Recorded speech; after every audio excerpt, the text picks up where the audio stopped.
here from NFL Red Zone. I hope you're checking out 1 hour of 5 Yard Rush, one of the best podcasts on NFL football in the UK.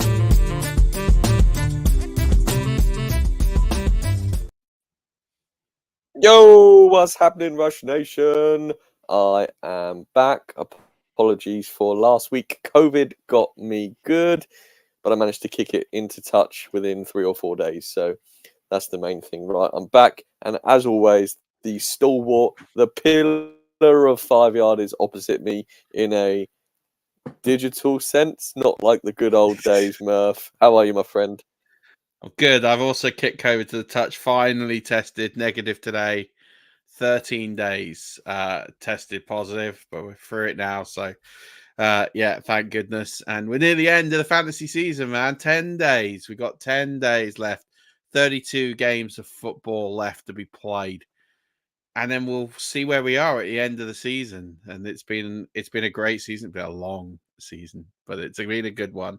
I was telling you off air that I've worked out, I've written 90 published articles in fantasy football this year. And I'll break the 100 mark by the end of the season. So, yeah, part of me is like, I don't want it to end. And part of me is like, actually, I could quite do with it ending now. So, but yeah, it's all good.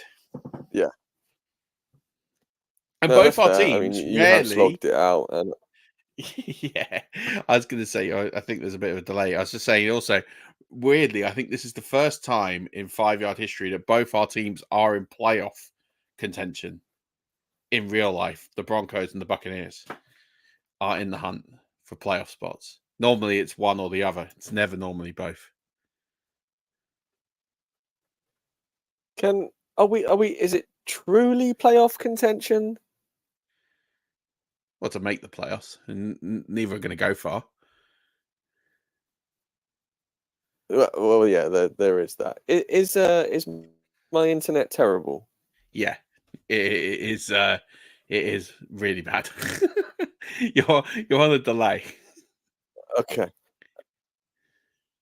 Shall I dive out and dive back in on another device and see if that works? You do that, and I will get some house admin out of the way while you're gone, and then you'll be back. So, Rush Nation, if you're watching this on the live stream, obviously you've seen stocks. There was a bit of a delay there, and then the numbers have just plummeted while he's left. Clearly, he brings in the power of the show. To get some of the admin out of the way, we do have the Patreon. It's still going.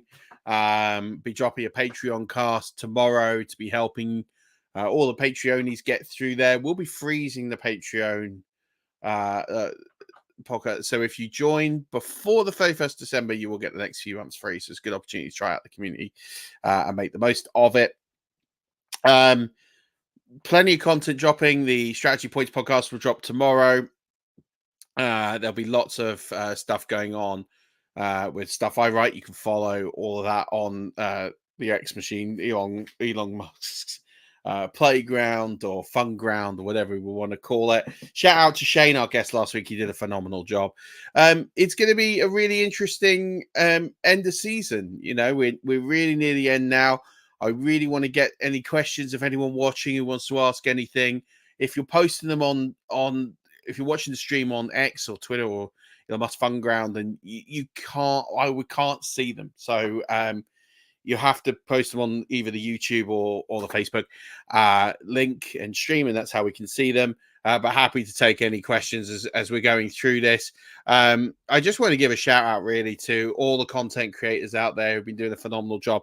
Just a quick one for me is if you found a content creator who has helped you get this far or get you into a final, just drop them a DM or a tweet or post or whatever we're calling them now. And just say thanks. Just say, hey, thanks so much for helping you get here. A lot of content creators don't get paid, or certainly don't get paid a lot of money. There's not many that are making Matthew Berry money. So do drop them a line and say thanks for helping you get this far. But it is your team, don't forget. You know, you've done the work. You've done the research. You're watching shows like this one. We're not looking to take all the credit, but a simple kudos would be really good. And Stocks is back, and let's see if your internet's any better. Is that better? It's much better. You're alive. I have no idea what's wrong with the Yeah. computer. That's a shocker. That's all right, man. It's good. Shouted out the Patreon and said that after in 10 days' time, we'll be freezing the Patreon for a few months.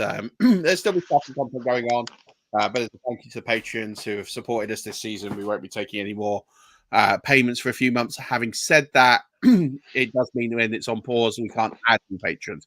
So if you join and pay the first month, you'll get the next few months for free. So it's a really good time to join, and I'll promise to look and answer any start-sit questions. It's the best way to get hold of me over the next 10 days for sure.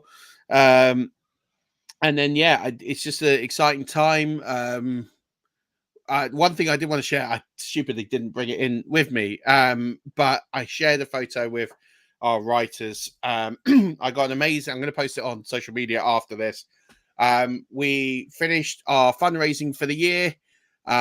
We raised an amazing £6,004 for the MPS Society. They sent me a really nice card and certificate to say thank you. I'm going to post the picture of the certificate. Meant to put it on the live stream, left it on the table in the other room. But I promise you, it's a really nice gesture, amazing testament to our community. You know, £6,000 is about $8,000-ish. It's a lot of money, so I really appreciate everyone. We still got the mid-season elimination contest going. We're down to the final of that.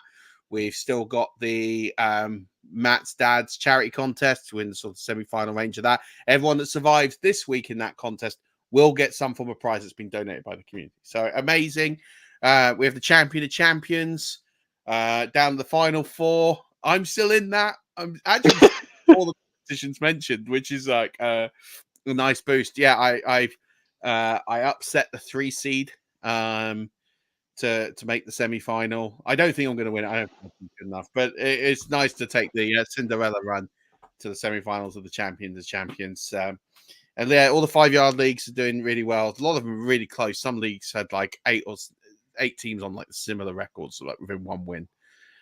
So yeah, it's an amazing year for the league. So thank you all the money donated. Thanks for everything. And yeah, let's help people now get to their fantasy championship games, because it's all good getting to the semi-finals, but you win absolutely naffle in the semi-finals. Let's get some finalists listening and help them win some games this week for sure. If you are watching on the live stream and you're watching via YouTube, please do hit the like and subscribe button. It really does help us out. And then if you are listening to this as an OG podcast listener, then also follow us on your podcast platforms, because again, that really does help us out, and it helps more people get those ships, although they could be bandwagon fans at this point, because hey, ships is in 2 weeks' time, right? That's right. Well, I find that a lot of engagement sort of dies off around this time of year. Things like waiver wires really drop off, because what's left on the waiver wire is not a lot of improvement to championship teams, but it's always good. I think the ones that are the dedicated souls that are listening, they're the ones that are probably in championship week, because they've done the work, they've done the research.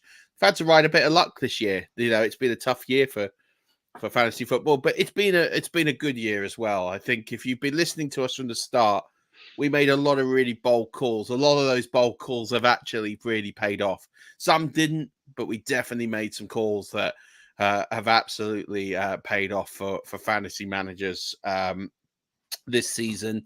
We'll go back and review them all. Yeah, Dustin, let's win those titles. Absolutely. It's all about titles. That's what we're here for. I am still dreaming of a Scott Fishbowl title. I snuck in by 0.15 points this week. Literally, Jason Myers is the GOAT. He literally kicked me an extra point with a minute or so remaining. I made the original cut by 0.30, and then there was a stat correction. It took me down to number 248. But I snuck in.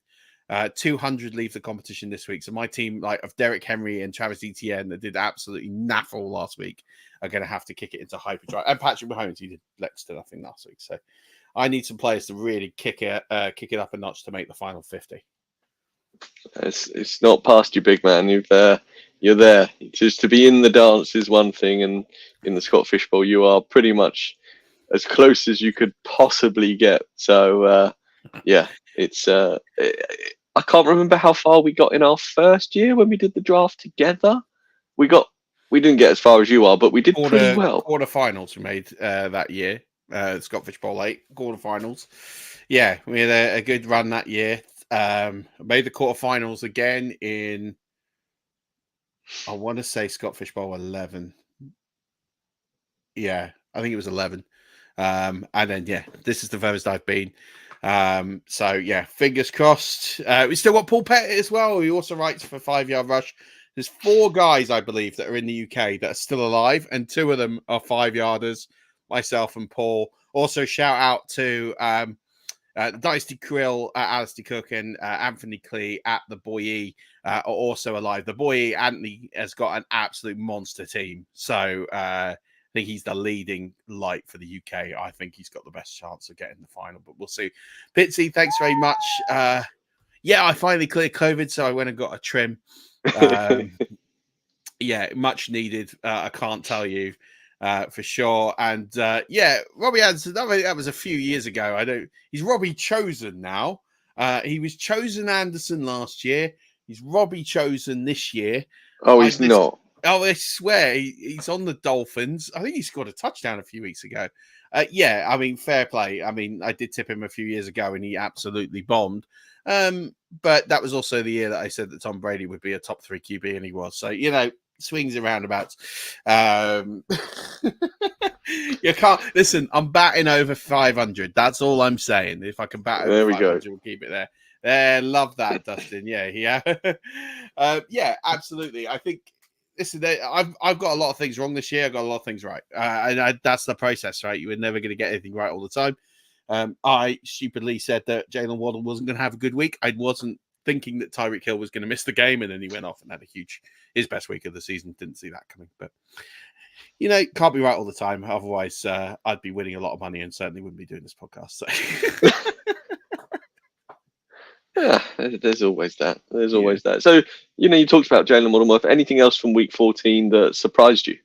Yeah, let's talk about Ty Chandler, right? Because I've been saying for a while that Alexander Mattison's been bad, right? He's just been bad. And I'm thinking, like, he's not been good anyway at any point in his career. But was it the fact if it was the Vikings, or was it just the fact that Alexander Mattison's bad? And we got the report card on Sunday. And do you know what? Alexander Mattison is bad. He's just bad. It's just him. Because Ty Chandler had 23 of the 2014 carries, 232 rushing yards, and a touchdown. Plus, he had 3 catches in the air for 25 yards. So he had a 157-yard day.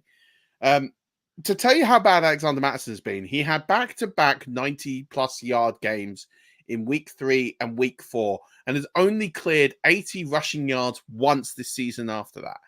He hasn't averaged over 4 yards a carry since 2020. He's on 3.9 yards a carry this season, 3.8 in 2022, and 3.7 in 2021. So he is increasingly getting better every single season by 0.1 yard a carry. But he's still not hitting 4. Like, Alexander Mattison's bad. He's bad. Don't draft him next year. Just don't draft him. Don't, like, he can go away. He's dust. Do not stick him in a fantasy lineup at any point. Ty Chandler, I really, in a horrible way, I hope Alexander Mattison does not come back this week, because he's only going to murk the water for Ty Chandler. Ty Chandler is the better running back.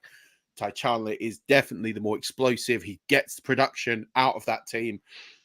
Alexander Mattison, not a thing. He can go. He can just depart fantasy football. Do not draft him next year. Just don't get fooled into it. It's not happening. There's no way the Vikings don't draft or add a running back after Mattison's terrible year, right? Yeah, they'll add someone. Well, I mean, they added Cam Akers, right? He is floating around somewhere in the building. I don't know if he's like, I don't know, a mascot or something, but he is technically there. Yeah, I think it depends on where they draft. I can see them going running back in the draft. They might need to go QB, or we see a despondent Dalvin Cook say, please take me back, and I'll just pay for whatever money you wanted to pay me. I think out Dalvin Cook's dust, man. I wouldn't take him back. I think they're better off without him. They'll find someone, whether it's a free agent, whether it's they draft someone. It kind of depends what happens. Speaking about let's see what happens. Let's talk about Drake London and Kyle Pitts. In fact, let's just talk about the Atlanta Falcons, right? No, we do this every week. We talk about how bad they are. Why? Because it's still shocking that Desmond Ridder threw the ball 20 times. He threw the ball 20 times on Sunday when they lost to the Carolina Panthers. Let's emphasize this. They lost to the Carolina Panthers, who couldn't beat. They wouldn't beat. I'm sorry. The Carolina Panthers would not beat the top 4 college football teams. You know, there's this whole debate every single year about would the worst NFL team beat the best college team? The Carolina Panthers are that bad. I'm really telling you now, Michigan would roll them over. Washington would roll them over. Texas is the only one. Bama would roll them over. Texas is probably the only one I think that is competitive. Georgia would roll them over just because they'd stamp them on defense. 100%. So, but Drake London and Kyle Pitts had 7 of the 20 targets. It's 7 of the 20 targets. The other 13 went to 7 other players. They threw the ball 20 times to 9 players. Like, that's ridiculous. Like, what are you doing? Like, that is genuinely one of the most, like, and everyone's saying, like, oh, the usage of Bijan is bad, and the usage of Algier is bad, and London is bad, and Pitts is bad. The usage of everybody's bad. How do they have 9 guys on the roster to throw the ball to? How? Who, like, we talked about this offseason, they had the worst receiving core in the NFL. The worst. Single-handedly the worst. Kadarius Hodge was like wide receiver 3 on this roster. Yes, they traded for Van Jefferson, but this team's bad. Like, how are 9 guys getting the ball or getting targeted for the ball? Like, it's ludicrous. Mm-hmm. It's genuinely bad. And we said last week, you weren't here, Stocks, but I was saying that Bijan's performance was a fluke because the Bucs put 9 guys on the field. That's how he scored his touchdown. It saved his day. And everyone's like, Bijan's back. And I was like, just be careful. I don't think he is.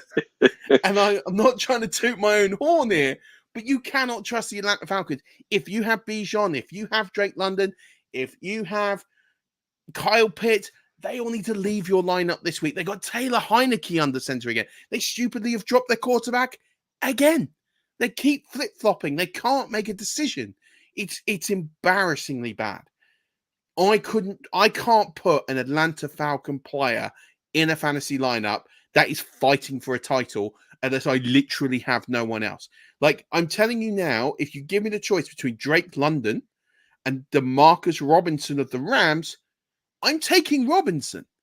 He scored in his last 3 games. He's got a usage that at least I can put in a lineup. He might not be elite. He's going to get me somewhere between 8 and 13 points. But at least I know that he's not going to get me 0.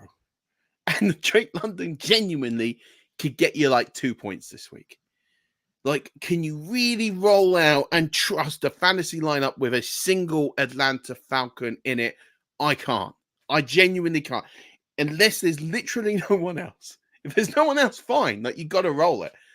But you shouldn't have Kyle Pitts on any of your teams. He should have been gone in redraft. In Dynasty, it's a different story. Of course it is. But Drake London's the only one you can think about starting. But with Taylor Heineke, no thanks. I'm out. I'm out. Just get out of the Atlanta Falcons business. Horrendous. And then here's a really shocking stat, right? And this is relevant for this week. So Tua's had 7 top 12 finishes this season, but he's only had 2 in his last 6 games. He was the quarterback 22 last week, and he is not good. And I talked about this last week and on the strategy pod. He is not good when he's playing top 16 quarterbacks. I even wrote about this last week. In fact, I'm going to literally pull the numbers up when I do this. But as I'm doing that, Dak Prescott has 6 top 12 finishes this season, but he's only had 2 in his last 5 games. To talk about how wacky this season is, Baker Mayfield has 7 top 12 finishes this season, but 3 of them have been in his last 6 games. So on form of the last 6 games, Baker Mayfield has had better weeks and more likely won you more matchups than Tua or Dak Prescott. What a stupid world we live in. That is something that is real. Also, that's the most quarterback stat to go with the quarterback season we've had, though, right? Oh, it absolutely is. And like, let's take it further. Like, I've slated Baker Mayfield a lot, and I have to give him credit where it's due. Last week he was phenomenal. Last week he's the first quarterback to throw 3 or more touchdowns. He threw 4 and have a perfect passer rating as an opposing quarterback at Lambeau Field in the history of the NFL. Like, that's ridiculous. Like, it's just, what world are we living in that is him. Like, we're watching Baker Mayfield have an elite performance, and he's had 3 top 12 finishes in the last 6 weeks, and he's had more top 12 finishes than Dak Prescott all season. Yep. And then he's had the same amount as Tua, but he's had more recently. It's just like, I just don't like. Here's the stat, right, on Tua, right, and this is important. So I wrote this up last week for Fantasy Pros, right, and this is the reason why I'm out on Tua in the playoffs. And if you're playing against me, you'll notice Tua's on my bench in most leagues. Tua struggles against teams who are top 16 against quarterbacks. Tua only put up, and this was up to last week, so this has changed slightly, but not that much. He only put up 14 points this week. Tua only put up 8.82 fantasy points against the Jets in week 12. In the 8 games he has played against teams who are in the top 16 against quarterbacks in terms of fantasy points allowed, Tua is averaging just 14.34 fantasy points. Last week, Tua got you about that. I think it's like he got 14.5, 14.6. It was around that number. So he got around about the average.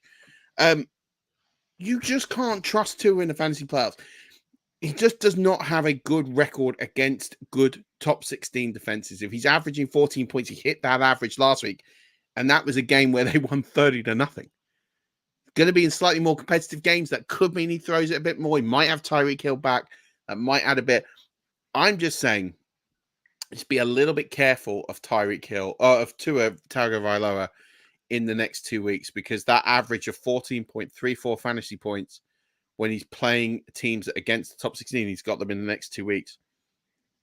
Just be a little careful. I'm fading him because I've got him on teams. I've got like Brock Purdy and things like that. So I legitimately have a start sit of Tua or Kyler Murray, and I've gone Kyler Murray because I just think Kyler Murray might get me a ceiling. I don't think Tua gets me a ceiling. Yeah, that's fair. I should have started Kyler last week in one of my playoffs. I went for Howell because of, I guess, just attempts, and he, as we'll talk about later, got benched. But should we? Have you seen? You must have seen the T. Higgins touchdown catch, right, against the Vikings. It's elite. It's an elite catch. I think from a total catch perspective, it could be the best catch I have ever seen. It's up there. Because it's the technique, isn't it? And the ability to get past the map and the awareness.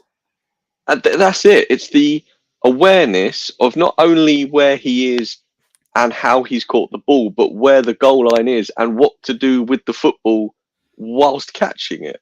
It's maybe not the most spectacular catch, but the fact he's caught it on the byline whilst being tackled and had the awareness to spin his arm around to break the plane whilst being dragged out of bounds before being out of bounds is breathtaking. Yeah, it really is a stunning catch. It's a stunning catch, and he's going to have to do it again this week for the Bengals because there's no Jamar Chase this week. Yeah. So he is going to be the guy. He elevates up massively this week for Bengals and their playoff hopes, which are, they're in a tough division. Ultimately, they got the Ravens who are looking a lot. They got the Browns who are still alive. The Steelers are still alive. That's a tough division there all around. There's a couple of other trends I wanted to pick up, and they're not surprises. They're just things that I found really interesting.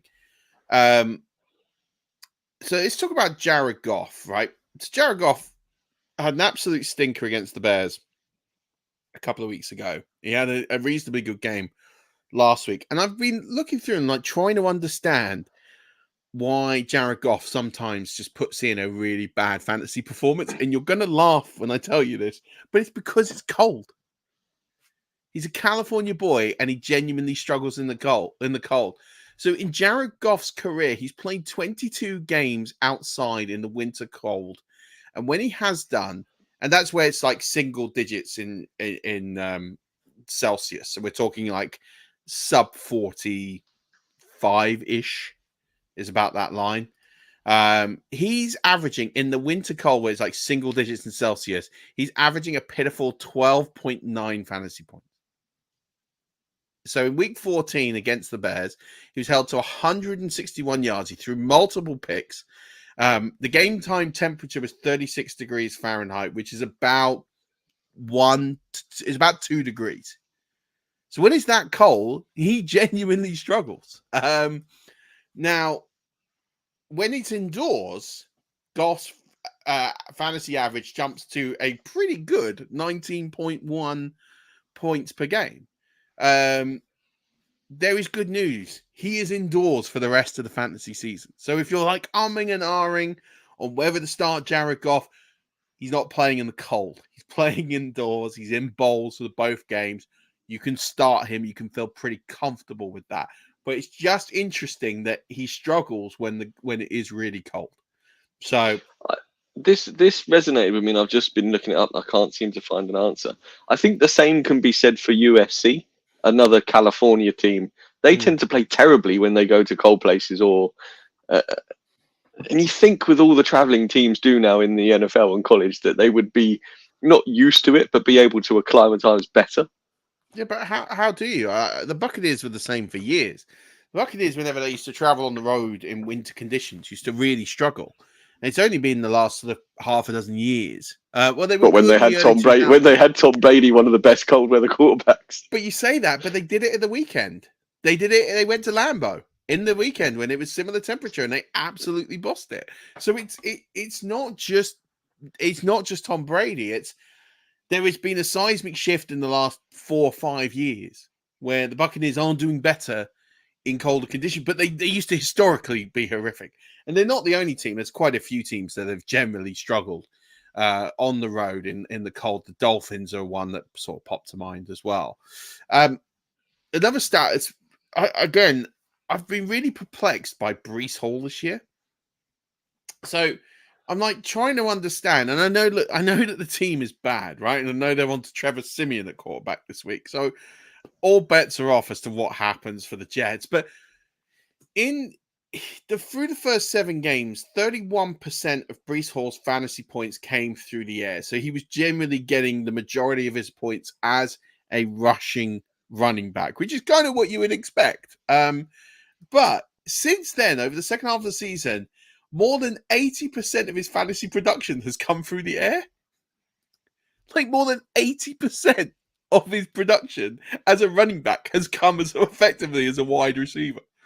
Like that is baffling. And before their blowout loss to the Dolphins, he had 3 straight games where he saw 8 or more targets. For a running back, that's ludicrous. Yeah, it's a strange scenario. What's up, Sven? Long time no speak. Yeah, it's a strange one. Like I just am generally like 80% of his production. So it makes me think if that is a constant trend with Trevor Siemian coming in now, do I trust Breece Hall this week because he's not getting anything on the ground? Or do we just risk it and see what happens? I genuinely am perplexed. Is why I looked into this, because I'm sitting there thinking like he's not a must start. If he gets 8, if you tell me now on Sunday he's going to get 8 targets, I'm in. I'll start him. But he got 2 against the Dolphins, so I genuinely don't know. Like I don't know if I can start him yet. I need to really work out my process and decide what I'm going to do, because I am a little bit perplexed as to what to do with Breece Hall. And he's causing fantasy managers an absolute headache. Yeah. But over 80% production in the second half of the season has come through the air. So he's effectively doing nothing on the ground, which is just baffling for a guy of his talent. Is he hurt? Is he not hurt? I don't know. Like, it's genuinely baffling. But surely, if he was hurt at this point in the Jets season, with Aaron Rodgers now definitely not playing, they would have said, "Right, Brees, if you're hurt, we're just going to shut you down for the year." Yeah, I mean, you would think rather than throw him out as a receiver. I mean, you're paying all that money to Dalvin Cook, so just let him have a go. Yeah, wild. It is baffling. I'm genuinely stunned, but that was anyway. I got into it because that's what I do. I try and solve problems that are just bothering me, and just bother me where his points are coming from. But yeah, there we go. Crazy. That's crazy. I'll tell you who else is solving problems. Not solving problems, but doing something to prove his critics wrong. And that's Brock Purdy. I think he's second in the NFL in yards per attempt, but 32nd in the league in attempts or something crazy like that. So Brock Purdy's just out there just raising hell on very little attempts. It's crazy. Mr. Irrelevant could genuinely win MVP. He could genuinely win MVP, because you have to look at the criteria to win MVP is you have to be the 1 seed in your conference and you're the starting quarterback, which at the moment it's Lamar Jackson and Brock Purdy. Who are you giving the MVP to out of those two?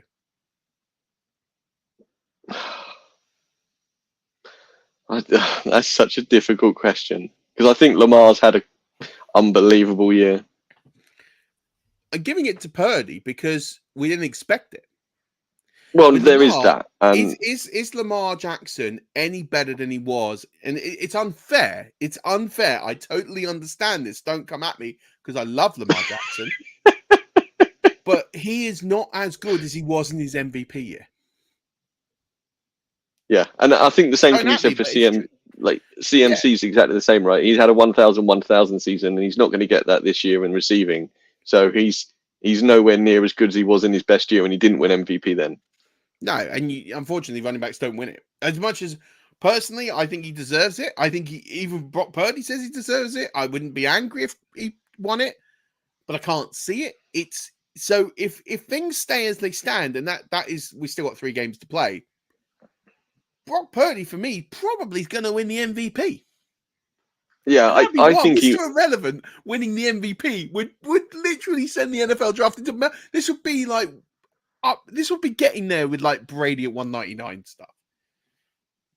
Oh, yeah, it's crazy. The fact that the last player who could not have been drafted essentially by 1 pick goes on to win an MVP and potentially a Super Bowl. Do you know what I think they should do? If he wins MVP, you know they do like the Mr. Irrelevant week and with Mr. Irrelevant parade. He should get his own Mr. Irrelevant MVP parade. Like that. That would genuinely be the greatest thing ever. Like, they should sell subscriptions to that. I'd pay and watch it. Like that stuff would be hilarious. Like, I think it'd be great. Someone needs to do it, market it. There you go. If you're listening, there's a business idea. Go get the right people involved and go make a load of money off it, and then cut me off a slice for the idea.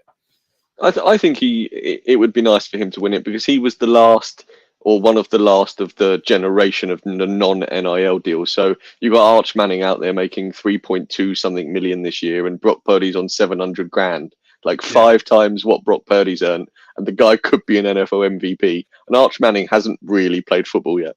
It's crazy. Yeah. It is crazy. Let's talk then some statistical trends that we need to monitor heading into this second to last momentous week of the fantasy playoffs, Murf. And starting with James Cook. Let's talk about Sir James Cook, right? Because Sir James Cook. I'm knighting him. I've got quite a bit of James Cook. He got me through a difficult matchup after difficult matchup last week. I'm knighting, well, because there was the Explorer, right? Sir James Cook. He's had his 2 strongest games of the year over the last 2 weeks. He's looking like a league winner. It's not the best role. He's getting vulture touchdowns off Josh Allen. But ultimately, the guy is absolutely storming it. The last couple of weeks, he has been phenomenal. He's been up there, top 5, top 6 running back each of the last 2 weeks. and he's pretty much eliminated Latavius Murray to a season-low 17% snap share, but Murray does vulture some touches inside the 10, which is really annoying. But Sir James Cook, dock my cap to you, sir. You are absolutely crushing it.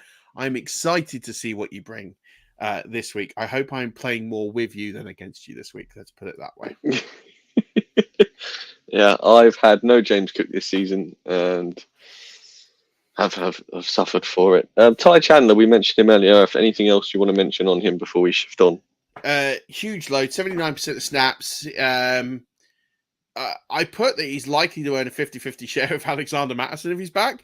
If they go to a 50-50 share, then Kevin O'Connell's an idiot. Like, I've just talked about like why Alexander Mattison is bad. Like, let's just give Ty Chandler the ball. Let's just forget Alexander Mattison exists, or we can have a few like courtesy touches or whatever you have to do to, make him not be angry. I don't know. But like ultimately just give Ty Chandler the ball. That's all you got to do. It really isn't that hard. He's been elite. Yes. So let's talk some Zeus. Zamir White finally did something in the NFL with Josh Jacobs being absent. Yeah, 71% snaps, 59% routes run. He got all the running back touches, which was 2 of them inside the 10. He had a really good week. I mean, did anyone see the Raiders putting up 63 points on Thursday Night Football? I certainly didn't. Like, that was nope. Of this crazy season. Seeing the Raiders put up 63 points without Josh Jacobs, with Aiden O'Connell at quarterback. Yeah, I'm done. Like, I'm done with the end of it. Like, what people sit here and go, "Oh, it's scripted. It's scripted." Like, you can't script that. You can't. Nope. You can't script Baker Mayfield throwing a perfect game at Lambeau, and you cannot script the Raiders putting up 63 points after being shut out in a 3-0 loss the following week. Not even the following week, 5 days previously. Like, it's wild. Like, it's genuinely mind-boggling. Like, I thought Brandon Staley must have had dirty secrets on Dean Spanos. I definitely thought that was a thing.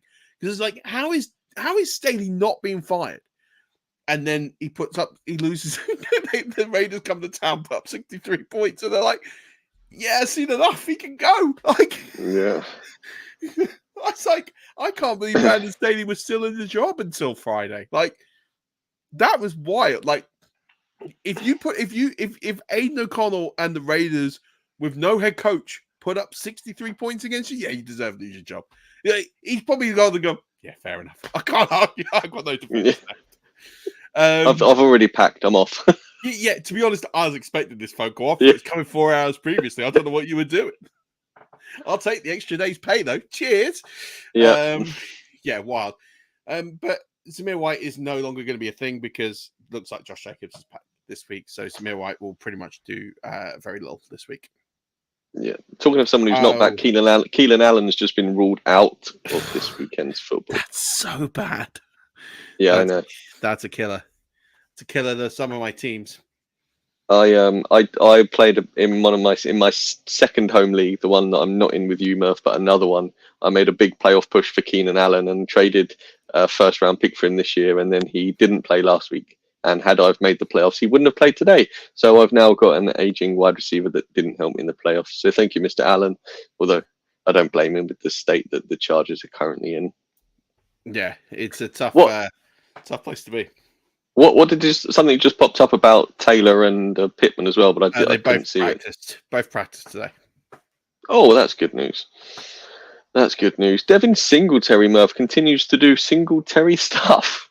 Yeah, wild. So a couple of weeks ago, I said, Damian Pierce is like he's getting back into the groove with Devin Singletary. And I said last week, it looks like Devin Singletary's got his roll back. And now it looks like Damian Pierce has fallen completely off a cliff. This is, of all the players I got wrong, he is the one I got wrong probably the most this season. I was convinced Damian Pierce was going to be a thing.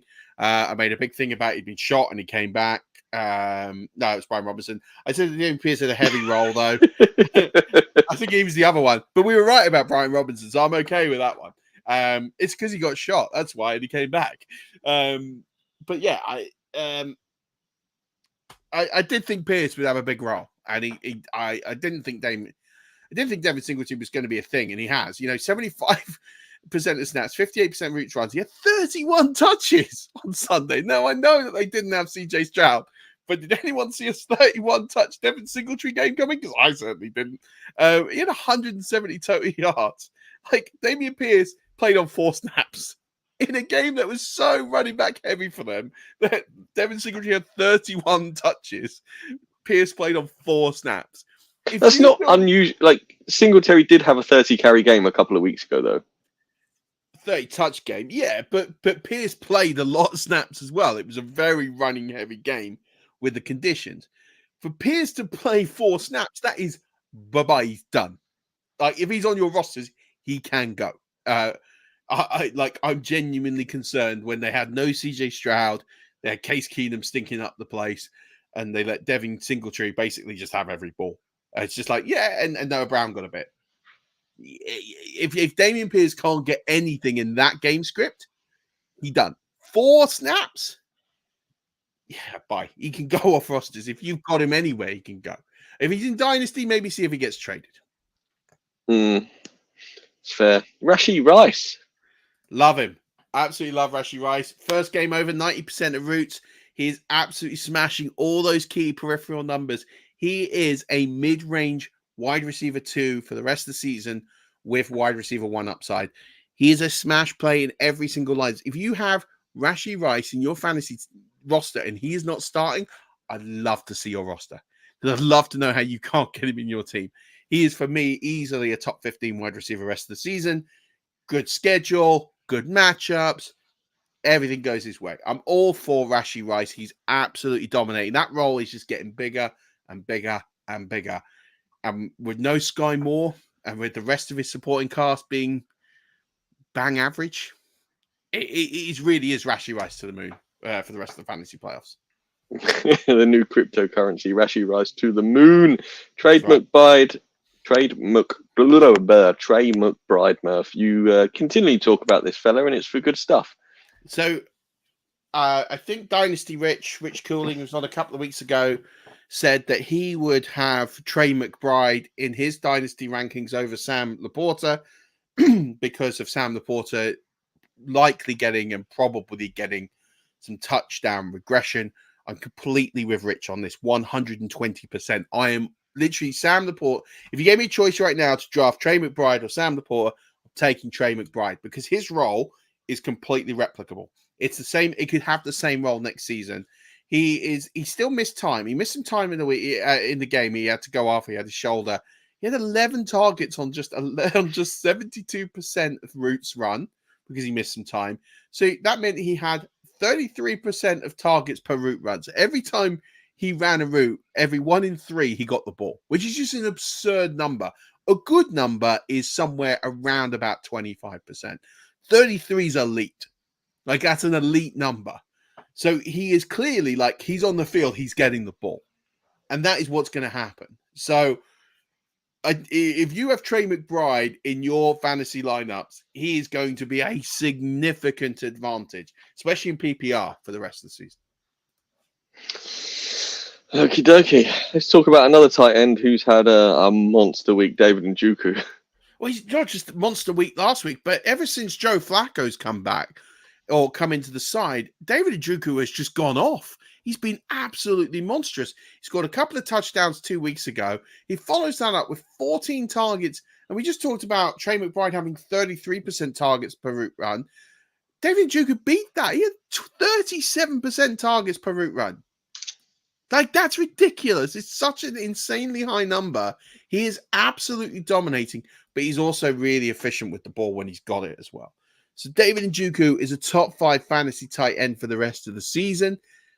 He's going to win you games. Him, McBride, Laporta. I could argue that those 3 are more valuable than Kelsey right now. Yeah. I don't disagree with that at all. Taylor Swift has clearly ruined Travis Kelce, but hey, that's for Hanson to make jokes on and not me. Dontavian Wicks, Murph, strong outing. Oh, really strong outing against the Bucks. Now, Christian Watson out. Christian Watson didn't practice yesterday. I haven't seen if he's practiced today or not.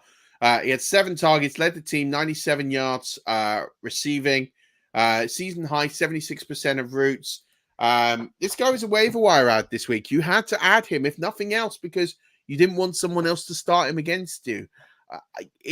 I'm not saying you necessarily have to start him this week because it is a tough matchup. But I look at that and just think you've got to have him because he's getting a more valuable role. If you look at that wide receiver core now, it's all about Jaden Reed, who we talked about for weeks or months or however long we talked about Jaden Reed. And then it's Dontavian Wicks. And then there's one other person who we'll get to in a bit. It's not Romeo Doubs. That role is continuing to decline for him. He's down to a really minuscule amount of snaps played and targets on the team. Christian Watson probably not going to play this week. I don't know for sure. We'll see, but he hasn't practiced yet, so that's not a good sign. Dontavian Wicks, man, if you're just looking for a flyer to do something this week, he could be your guy. He might still be out there in your league. So go pick him up. Another ACL tear for a Ravens running back, but hey, the Gus Bus is back. Toot toot. Yeah, I mean, it is a weird one that they kind of sidelined him when he was on this crazy run of scoring multiple touchdowns every week. But now that Keaton Mitchell is gone, I do expect Gus Edwards, especially as they've got a more difficult schedule over the next couple of weeks and they're trying to secure the 1 seed.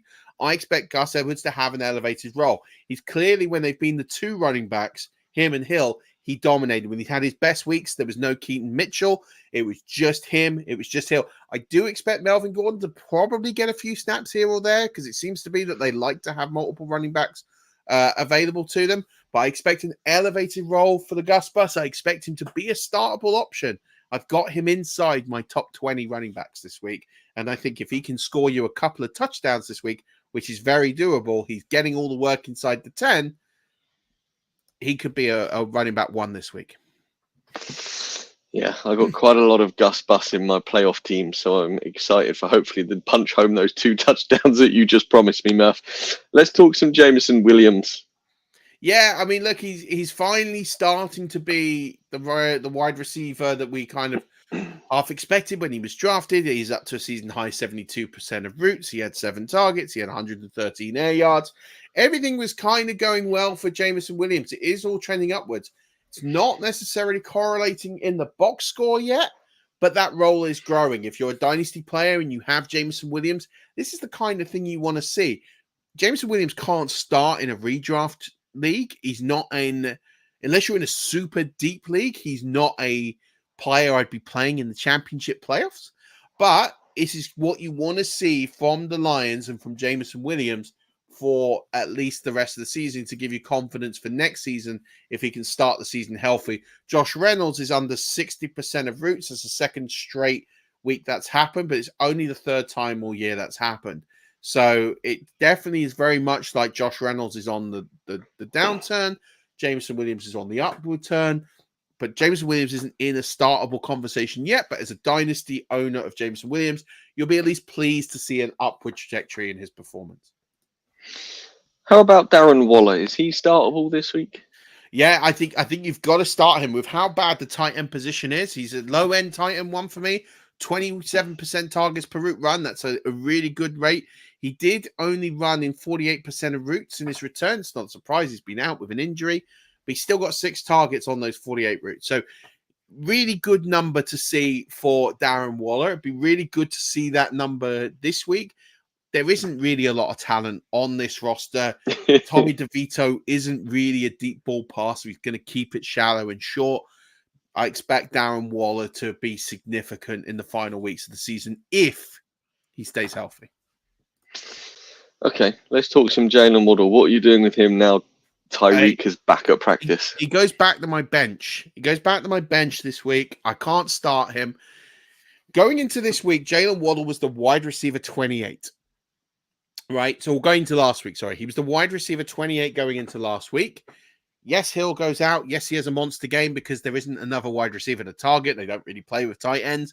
So it really is just everything went to Jalen Waddle, and he did well. Like, don't get me wrong, he did well. He might carve a very small role for himself, but ultimately Jalen Waddle has not been trustable in starting lineups. He's burned you more likely than he has actually performed for you. And then, as I talked about Tua Tagovailoa earlier, he doesn't really perform in these big games against teams with winning records, against teams that are good against quarterbacks. So if you think about the fact that he's only getting about these 14, 15 points, yes, okay, wide receivers score more, they get touchdowns, etc., and all that. I can't see a path to Jalen Waddle getting 15 fantasy points this week. So the way I look at it is, if I have a player who's going to get me a bankable 12 points, Jalen Waddle sits on my bench. And if I've got a championship team and Jalen Waddle's part of it, I probably have like Mike Evans. I probably have Amon-Ra Brown, or I have Puka Nacua, or I have options that aren't Jalen Waddle. Devonta Smith is another one. I'm just thinking of teams where I have Jalen Waddle, and then I'm thinking I'm just not starting him because I've got these other options. I can't start him unless I'm really like, I think he's a high-end wide receiver 3 that's flexible. I get it. If you haven't got the deepest of rosters, I get it. But if your roster's stacked, he should probably sit. I just named a load. I can name you about 25 players I'd easily start over Jalen Waddle, but we're running out of time, so I'm not going to. But I'll look at my rankings. I think he's probably somewhere in that sort of wide receiver. I had him at wide receiver 26 before the Hill injury, like last week. I think Hill's going to play this week. I'll probably have him in a very similar sort of range, somewhere between wide receiver 23 and wide receiver 26 is where I imagine he'll end up in my rankings. Which is a bench wide receiver unless you need to flex him, right? Like you said, he's a low starter, high flex. But if you've got better receivers, if you built receiver-heavy drafts, you probably have better options than Jalen Waddle. So at the start of the season, I was convinced that Khalil Herbert was going to be the thing. You definitely told me he wasn't. And hey, look, Roschon Johnson is now the guy. Yeah, I mean, look, I was out on Kalen. I was out on Khalil Herbert early. I thought Foreman would be the guy, and then he got injured and he didn't start. And then Roschon kind of started to be the guy, and then he got injured, and then Khalil Herbert got injured, and then Foreman became the guy. And then now, look, Roschon Johnson is the most talented running back on this roster. He's the best running back on this roster. The only thing that was a surprise to me was that he got more of the role. 48% of snaps, 42% of routes in a mostly positive script. So typically when they're winning games, he doesn't really get featured. It's only when they're trading games and they're looking for that explosiveness. Roschon Johnson comes in. Donta Foreman was really bad. If you started Donta Foreman, you probably didn't win your matchup last week. He ended up with negative points last week. So going forward, I expect Roschon to be the guy. I can't. But having said that, I can't trust any of them in the starting lineup this week. But if I had to pick one for Dynasty going forward, Roschon Johnson would be that guy. So the mess that is the Steelers saw Jaylen Warren have a bright week. Yeah, it's a funny one. I think we talked about this last week with Shane, who was saying at no point Jaylen Warren has had a dominant role. And I was sitting there saying, like, Najee Harris is still the guy. He still has the majority of snaps every single week. And then it's like the Steelers were tuning into this podcast and like, you suck. We're going to make sure that we do something very, very different. And so Jaylen Warren plays on 83% of routes, and he had 7 high-value touches, which season high in routes, season high in high-value touches. And it's the first time we've seen him in this sort of role for over a season. Like, well, just in case Mike Tomlin is listening, Murph, anything you should suggest this week for the Steelers to do?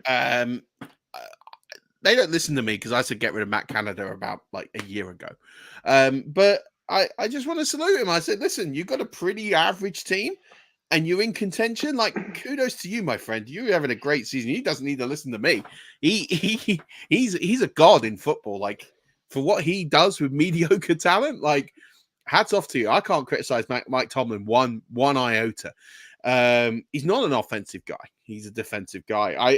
Listen, I got a lot of time for Mike Tomlin. I got a lot of time for the Steelers organization. I think they're a very classy organization. They tend to do things the right way more often than not. The way they treat their players and the way they treat their staff, they tend to do things the right way. I don't really have a lot of criticism, so there's not much I can say. But if I could ask for something, because it's Christmas, just you've been feeding Deontay Johnson the ball. He's got touchdowns in 3 consecutive games, which is phenomenal. Just keep doing that because I love Deontay Johnson. Just keep giving Deontay Johnson the ball, and I'm a happy bunny. Right. You said we're going to mention another Packer. Let's talk some Tucker Craft. season high 93% of routes. He finds the box on Sunday against the Buccaneers, who gifted them a touchdown early in this game. Tucker Kraft is if you're looking at a player with an upward roll who can find the box, Tucker Kraft on the waiver wire is probably that guy. I'm not saying you definitely start him, but when you look outside of sort of like the top 7 or 8 tight end options, the rest are just a crapshoot. I'm probably willing to throw Tucker Kraft in with like a K. Dalton, as those two guys are the guys I think are most likely to find the box, as opposed to someone like a Dallas Goedert, as opposed to a Pat Freiermuth. These are the sorts of players who just haven't consistently found the box and aren't in an upward trajectory. Kraft, Otten, those two guys are. Take your pick. I would much rather sort of, if I had like Cole Kmet and I didn't trust him this week, Juwan Johnson, Gerald Everett, if I'm in that kind of ilk of player and I'm like struggling, yeah, I'd make the case for Tucker Kraft this week. I think he's someone that you can.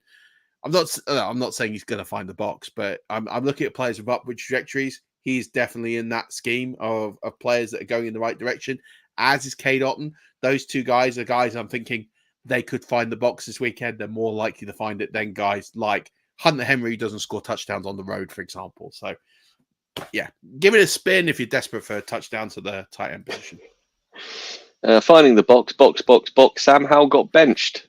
Yeah, if he had completed one more pass, Murf, I would have made the semis in my home league. So yeah, I lost by less than 1 point. Wow, that's crazy. Look, Jacoby Brissett played well, man. I'm not gonna lie. At the start of the season, if you told me that Howell would still be the starter 14 games in, I'd have gone no way. I wouldn't have believed you. But he's had a good season. Like I can't really criticize Sam Howell. I don't think he's been good the last couple of games. I felt the decision to bench him was harsh.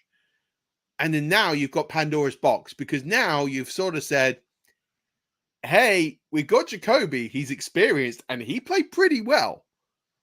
Now they've named Sam Howell as the starter this week, but his leash is, we're now in the Mac Jones, Bailey Zapp kind of territory of, if Sam Howell doesn't play well for like 3 or 4 series, he's gone. You can't play Sam Howell in the lineup anymore because that Pandora's box has been opened. And now you've got someone like Jacoby Brissett there who can come in and do a job. I personally, like, if I'm Washington, I don't know why you just don't finish the season with Sam Howell. You're not making the playoffs. So I kind of like, I don't know like why you wouldn't just finish the season with Sam Howell. Because then you can do your full evaluation, decide what you want to do next year. I mean, Ron Rivera is pretty much gone. So maybe he just doesn't care. I don't know. Like, it's just, the problem is you've got this scenario in Washington where it's just a complete unknown. It's a complete unknown. The head coach is 1 foot out of the door. It's the worst kept secret that he is likely gone. So is Bieniemy like the coach in waiting? Are they going to clean house? Is there going to be a new GM? Are they going to go new quarterback? Like, it's just Washington's a mess, and it's not a surprise given their ownership that they're a mess, but it doesn't help fantasy football. The one thing I'll point out as well, and I haven't talked about this, but I just published my article on Fantasy Pros. If you don't know it, it's the wide receiver cornerback matchups.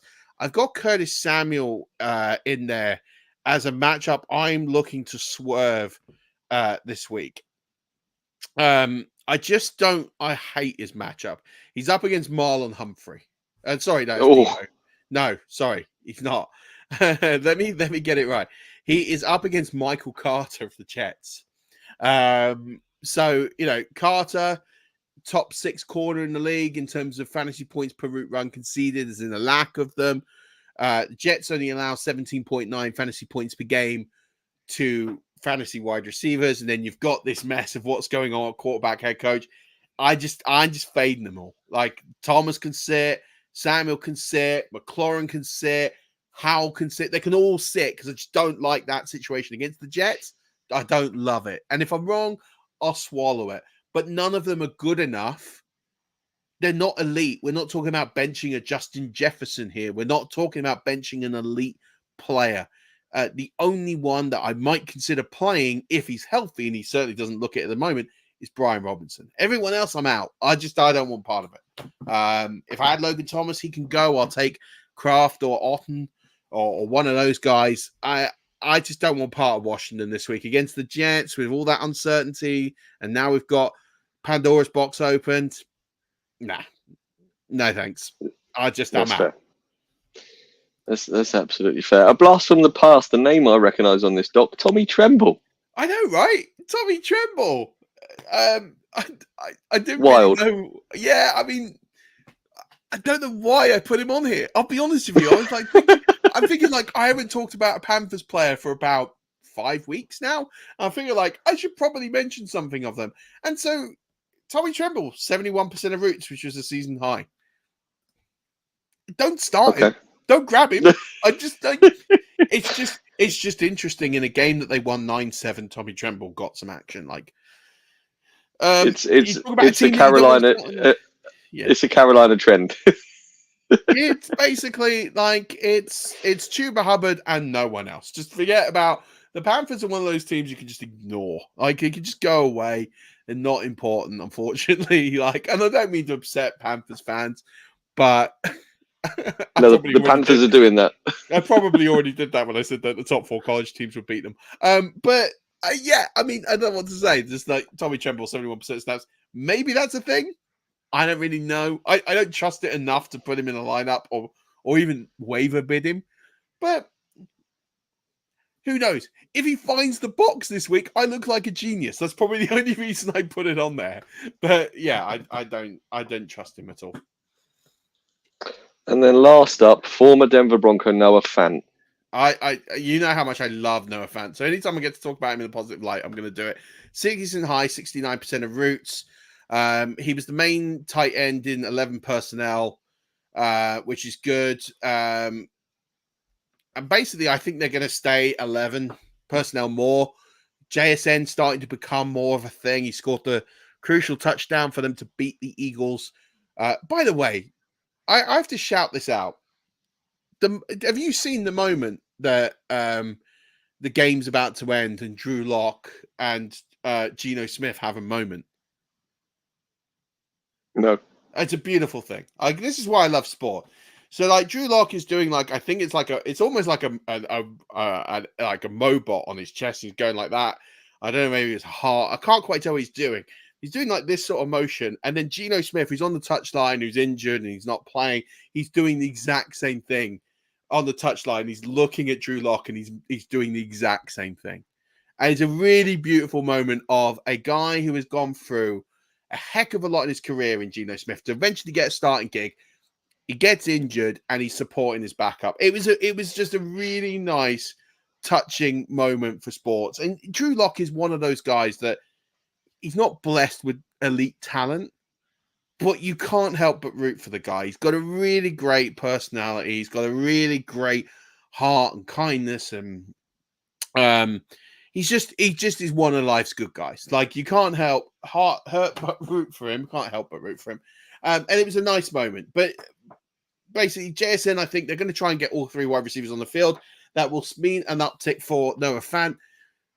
Again, I'm not saying trust him, but don't be shocked if he finds the box. Okay. Good news for Noah Fant. Hopefully welcome back to some NFL relevance. Yeah, I don't think he's going to find it in Seattle. It's not really a place that tight ends really show up and do much. But how dare you? Jimmy Graham would suggest otherwise. Don't talk to me about Jimmy Graham. He scored again on Sunday. I know. Hasn't he scored on every catch or something stupid? Like he might as well just like that. Like we're basically in the season where we're watching Jimmy Graham score catches, get catches, and people are wasting an abnormal amount of fab on Joe Flacco. If that isn't 2023 in a nutshell, I don't know what is. Well, there you go, big man. There you go. Talking of 2023 in a nutshell, yes, this is semi-final week, but it is also Christmas week, and we have been blessed with football on Christmas Day. I don't know if I'll get to see any of that, but hey, we got the chance on Christmas Day this year, right? Yeah, absolutely. And I think I'm in a similar boat. I think I'm probably going to get to watch the games when I get home. But I think what I was having this debate. My wife was like, I don't know why they play games on Christmas Day. Like, that's really unfair. And I'm like, yeah, but I'd rather play games on Christmas Day and then you can kind of just relax in the evening. Like, if you're playing like Monday Night Football, that's probably quite crap. But it's better than playing on Boxing Day and you can't enjoy your Christmas at all. That's how I Yes. view it. But we got some good games on Christmas. We got 49ers Ravens on Monday Night Football. That's going to be a barnstorm of the two number one seeds at the moment in their respective conferences playing. People calling it a Super Bowl preview. I'm not so sure, but hey, might be. Chiefs Raiders at 6:00 on Christmas Day. That's a nice way to spend it in. We can watch a bit of that. Eagles Giants. I mean, that is going to be a bloodbath. If anyone likes to watch gory films, then that is probably going to be one for you at 9:30 on Christmas Day. I tell you what, I'm not staying up for is Sunday Night Football, Broncos Patriots.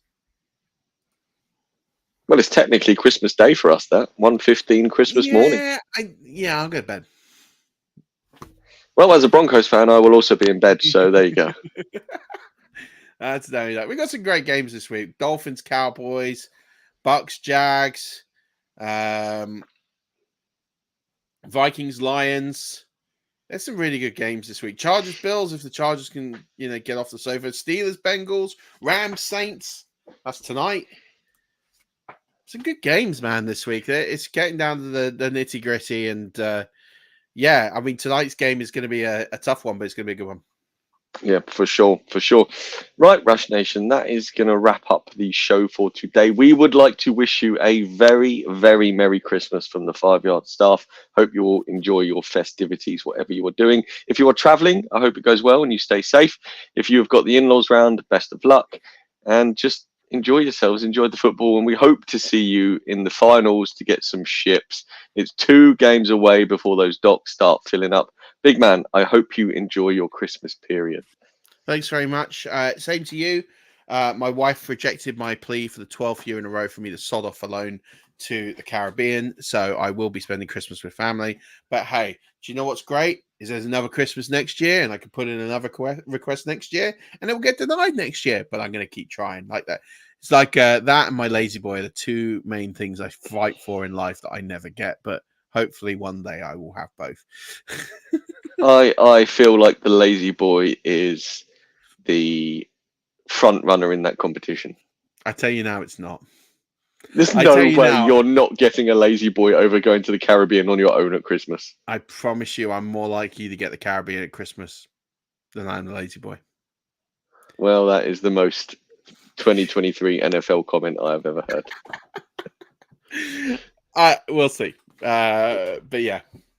I mean, listen, both are not happening, but okay.